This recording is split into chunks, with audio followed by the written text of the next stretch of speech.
video edukasi oleh kelompok 6A mahasiswa kedokteran hewan Universitas Nusa Tenggara. Ini kami akan menjelaskan langkah-langkah praktik hygiene dan sanitasi pada pemeliharaan sapi potong secara baik dan benar agar menghasilkan kualitas daging yang sehat. Pertama, masalah sanitasi kandang. Kondisi lantai kandang dan peralatan kandang yang jarang dibersihkan. Hal ini terlihat limbah kotoran sapi dan sisa-sisa pakan yang berserakan di kandang. Masalah kedua adalah praktik pengelolaan limbah kotoran sapi yang tidak dilakukan dengan baik.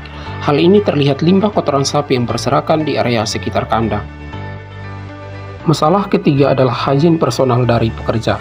Hasil observasi dan wawancara menunjukkan tingkat pengetahuan pekerja akan hygiene personal mengenai penggunaan APD dan kebersihan diri masih sangat minim. Masalah keempat terkait praktik penyimpanan pakan yang tidak memenuhi standar, di mana pakan langsung disimpan di atas tanah yang dekat dengan lantai kandang yang kotor tanpa menggunakan alas serta disimpan terbuka.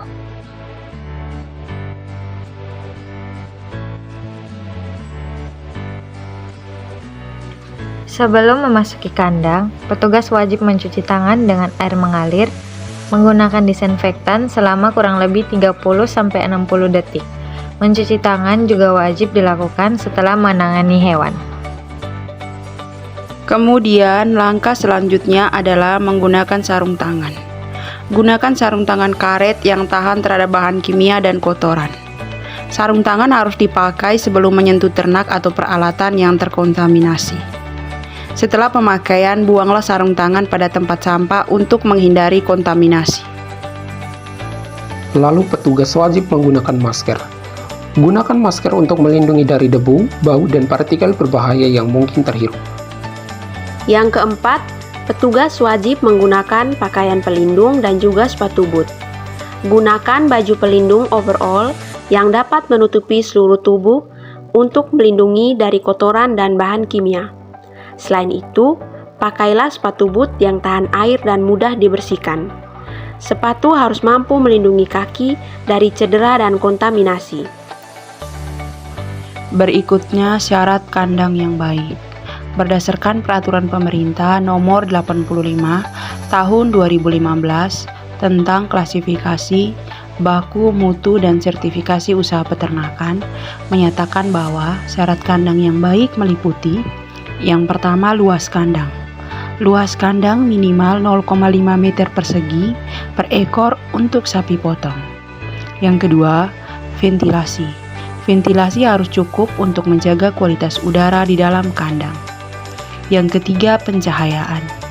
Pencahayaan harus cukup untuk aktivitas hewan dan menghindari hewan dari stres.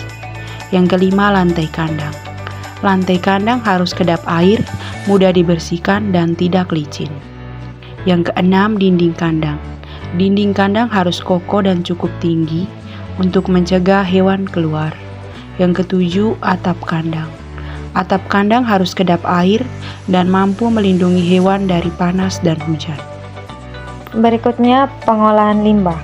Pengolahan limbah yang baik dilakukan dengan yang pertama, membuang limbah ke tempat yang tepat dan tidak mencemari lingkungan. Yang kedua, mengolah limbah ternak, baik limbah cair maupun limbah padat. Limbah padat dapat diolah menjadi pupuk organik. Dan yang ketiga, mengolah limbah dengan cara yang aman dan ramah lingkungan. Berikutnya yaitu penyimpanan pakan yang baik. Penyimpanan pakan yang baik dilakukan dengan yang pertama, menyimpan pakan di tempat yang bersih dan kering. Yang kedua, menggunakan pakan berkualitas dan menghindari pakan yang sudah terkontaminasi. Yang ketiga, menata dan menyusun pakan agar tidak berserakan di sekitar kandang. Yang berikutnya yaitu higiene dan sanitasi kandang. Higiene dan sanitasi kandang meliputi pembersihan peralatan kebersihan. Hal ini dilakukan dengan tujuan untuk memastikan peralatan kebersihan ternak sapi selalu dalam kondisi bersih dan higienis sehingga dapat mencegah penyebaran penyakit dan menjaga kesehatan sapi. Selalu ingat untuk mengenakan sarung tangan untuk melindungi tangan dari kotoran dan bahan kimia. Cucilah peralatan kandang menggunakan sabun atau disinfektan dan bilas dengan air mengalir. Setelah bilas, pastikan semua kotoran dan sisa bahan organik benar-benar sudah dibersihkan. Selanjutnya ada sanitasi kandang.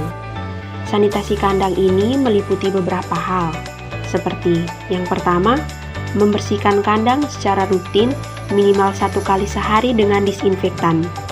Yang kedua, membersihkan kotoran sapi dan pakan sisa di tempat pakan secara rutin. Ketiga, melakukan pembasmian jika terdapat vektor penyakit dengan penyemprotan cairan insektisida secara berkala. Yang keempat, membersihkan semua peralatan kandang setelah digunakan. Dan yang kelima, menjaga kebersihan lingkungan sekitar kandang. Terima kasih, semoga bermanfaat.